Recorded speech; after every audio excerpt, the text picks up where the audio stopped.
sometimes when I see someone start to go towards a goal they want, with training, whether it's competing or just changing their body or getting healthier,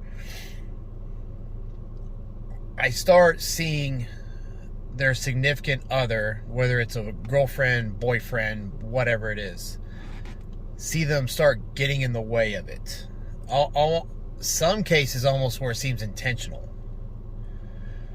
And this irritates me for a number of reasons. It's just something I've seen over the past 10 years training people. Somebody will come to me, they'll want a goal, and they'll get on it 100%, they'll go into it, and then all of a sudden their significant other will start doing things it seems like they're intentionally trying to sabotage them from reaching those goals. And I sit back and I think of, why would they fucking do something like this?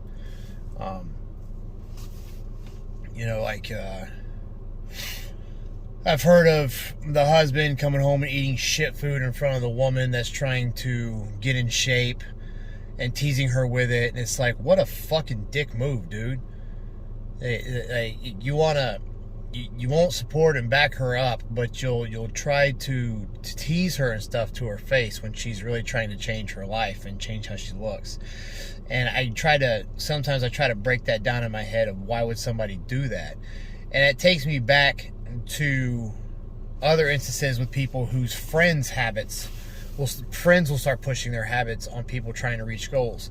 And that it takes me to what I tell some people. There are two types of people when you try to reach a goal. There's people that will support you, and there's people that will try to bring you down to their level because they know they can't do what you're trying to do. They're the, oh, just one drink won't hurt, or, oh, just eat this, it's fine, your trainer won't know, but you do know it will hurt, because it may throw you off long term, or maybe the can of Pringles that you start doing other stuff.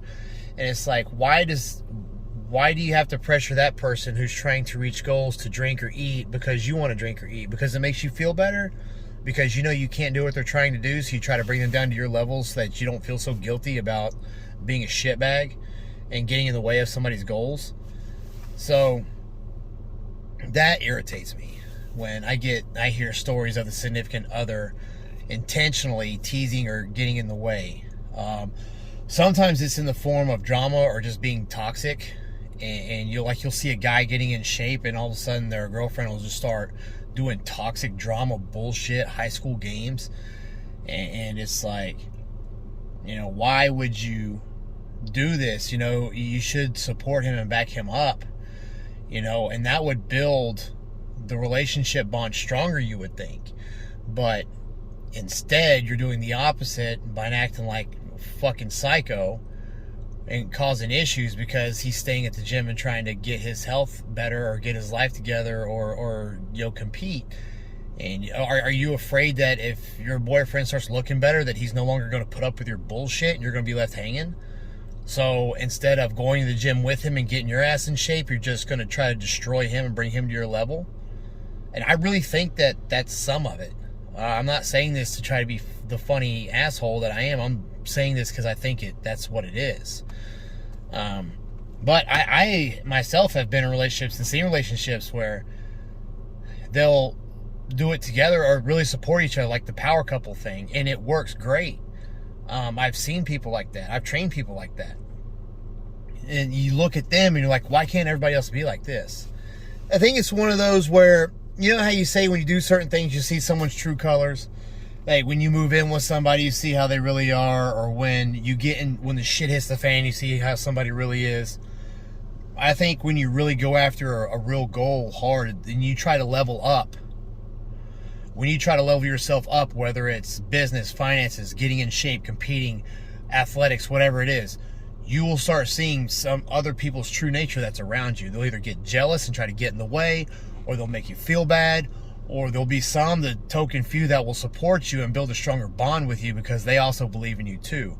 They don't understand that you're doing it for you, and they want it to be about them, so they direct all the attention at them by just trying to fuck with you. And it's sad that there's people like that out there.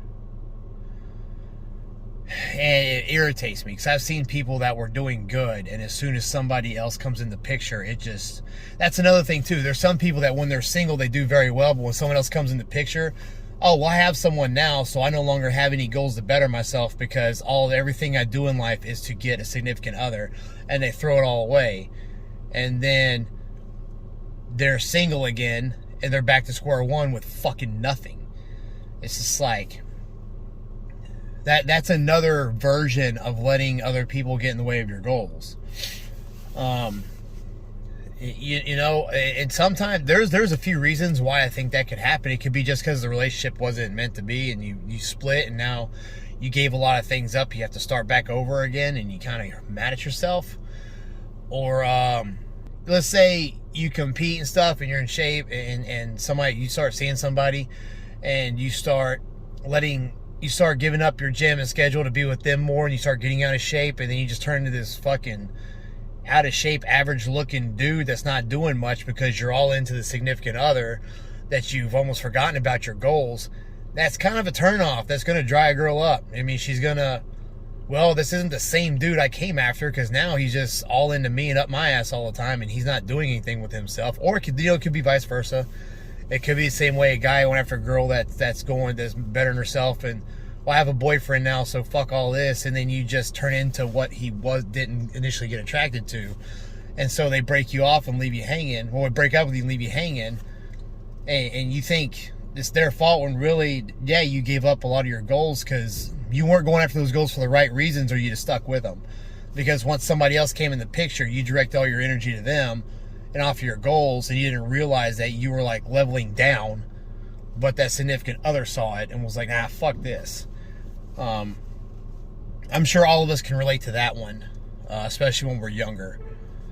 And I usually tell people, if somebody comes in the picture and it starts dragging you away from your goals, you may need to have a talk with them before the relationship gets too serious and you're stuck in something you can't get out of for a while. You know, because when some of these instances happen, like the significant other sabotaging you, or you start having to mold your schedule around someone else that's taking you away from your goals, there's a few things you need to think about. Are the goals you set you really want? Or, you know, what is you really want? Or is this person really, I want to say, is this person really that great that you'll give your goals up? But that should never happen. If this person's that great, they should be backing you up, and they don't have to do it with you. Like, both people don't have to get in the gym and get in shape and all that. That's fine. It's just as long as one's supporting the other without giving anything up that they want to do. You know, there could be couples that they both excel at two completely different things, but they appreciate the fact that they're each excelling at something, and they have a relationship without getting in each other's way. That can happen. You know, but if none of those things are happening, then you need to think about, do I need to let this person go before she gets too serious? And, you know, there's some people out there that just have to cling on to someone, or, you know, they don't want to, they don't see what the real goal is or something, and they just hang in there, and then shit goes downhill. You know, there's always an exception to everything. There may be somebody that they change their life to be with someone and it works out and they're both happy, and that, and if that's happened, that's cool. But that's a small percentage, I think. From what I've seen, I may be wrong. I'm going off of what I've seen in the 10 years I've been training people and this dumbass shit I've done myself. That's all I can go off of. But I'm pretty sure this video is going to relate to some people, and there's going to be more people that agree with me than I would originally think. I think there needs to be support there from each person towards each other's goals. But I do think sometimes when one person starts leveling up, the other one gets pissed or jealous, and they start trying to bring him down. I think it's a big part of it. Even on the flip side, if a female starts losing weight and really getting in shape, and the husband just starts getting in the way and playing the jealousy card and eating McDonald's in front of him and shit, and it's like, dude, she's gonna end up leaving your ass if you keep it up. Like, this isn't smart. Don't bring her down to your level, because the minute another guy gives her attention for the person she's wanting to be now, you're fucking done. So you need to knock that off. Nobody's asking you to get in shape and stuff like that, but you need to help her out instead of being a fucking douchebag. That one really pisses me off because I expect the husband or boyfriend to be more mature, and that's just not always the fucking case. But like I said, on the other vice versa hand, I've seen girls go psychotic and fucking, start accusing them of cheating when they're just in the gym working out and all this shit just to create toxicity. And it's like, yeah, your man's getting in shape. Fucking keep up. Keep up, help him out or something, or you're gone. I think, when anybody in life starts leveling up and starts making themselves better, they have to let certain people go because those people drag them down. And we learn to do that to some extent, but when it comes to somebody you're dating or married to, hopefully not married to, hopefully by the time you're married, everything's going good, but that ain't always the case. When it comes to somebody you're dating or some friends, it gets a little harder. The closer the people are to you, the harder it gets. But at the end of the day, you got to go after what's more important, and it sucks. And I don't want to be a dick, but I mean, there's some truth to that. I think that was a mistake of mine. So I had to learn to, because I used to be the kind of guy that always had to have friends and be accepted and shit. And that was something I had to change when I started changing my lifestyle. I'm not saying I'm no longer friends with those people. I am. I just don't spend a lot of time with them because I have different things I want to do than they do. And we are all okay with that. It's because we're all fucking adults. So there's people I haven't hung out with in years, but if they needed something, call me, I'd help them. I mean, it's just how it is. So I think I've got my point across. Yeah, comment. I'd like to know everybody's response to this and what they think.